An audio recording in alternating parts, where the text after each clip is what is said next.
बिस्मिल्लाहिर्रहमानिर्रहीम। अस्सलाम वालेकुम नाज़रीन, गंदम खरीदारी की जारी मुहिम पर अमल दरामद का जायज़ा लेने के लिए डिवीजनल कमिश्नर फैसलाबाद इशरत अली की ज़ेर सदारत एक अहम इजलास हुआ।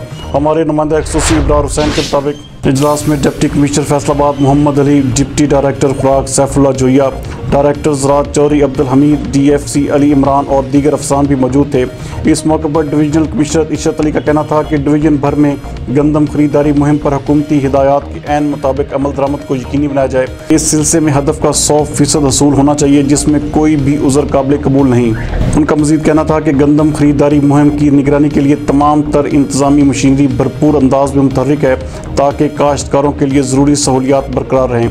उन्होंने अब तक खरीदी जाने वाली गंदम की तफसीलात हासिल करते हुए वाज़े किया कि किसी भी किस्म की बददियानती या हेरा फेरी को कत्तन बर्दाश्त नहीं किया जाएगा और काश्तकारों की मामूली सी शिकायत को भी फौरी दूर किया जाए।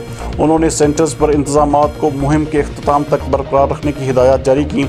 उनका कहना था कि वज़ीर आला पंजाब सरदार उस्मान बुज़दार काश्तकारों की फलाह व बहबूद और खुशहाली के लिए मुतअद्दिद इनकलाबी पॉलिसियों पर अमल पैरा हैं और मुहिम की मुनसिफाना और शफाफ तकसीम के अलावा गंदम की खरीदारी को मुनज़्ज़म रखने, कीमत की आसान अदायगी और सेंटर्स पर काश्तकारों के लिए आरामदेह इंतजामात हुकूमत की पॉलिसी का अहम हिस्सा है।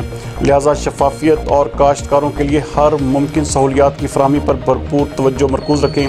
इस ज़मन में किसानों के मफादात पर आँच नहीं आनी चाहिए। कमिश्नर का मजीद कहना था कि गंदम की ज़ख़ीरा अंदोज़ी करने वालों का सुराग लगाकर गंदम जब्त और ऐसे मफाद परस्त अनासर के खिलाफ सख्त कार्रवाई कराई जाए। इजलास के दौरान डिप्टी डायरेक्टर ने गंदम खरीदारी मुहिम की पेशरफ से भी आगाह किया। इस मौके पर कमिश्नर इशरत अली ने महकमा सेहत के अफसरान से भी मीटिंग की और इंसदादे कोरोना इक़दामात पर अमल दरामद, मुसाफिरों को फराहम की जाने वाली दीगर सहूलियात और दीगर अमूर से आगाही हासिल की। डिस्ट्रिक्ट हेल्थ ऑफिसर ने कोरोना के कन्फर्म मरीज़ों, क्वारंटाइन मरीज़ों को दस्तयाब सहूलियात के बारे में भी ब्रीफिंग दी।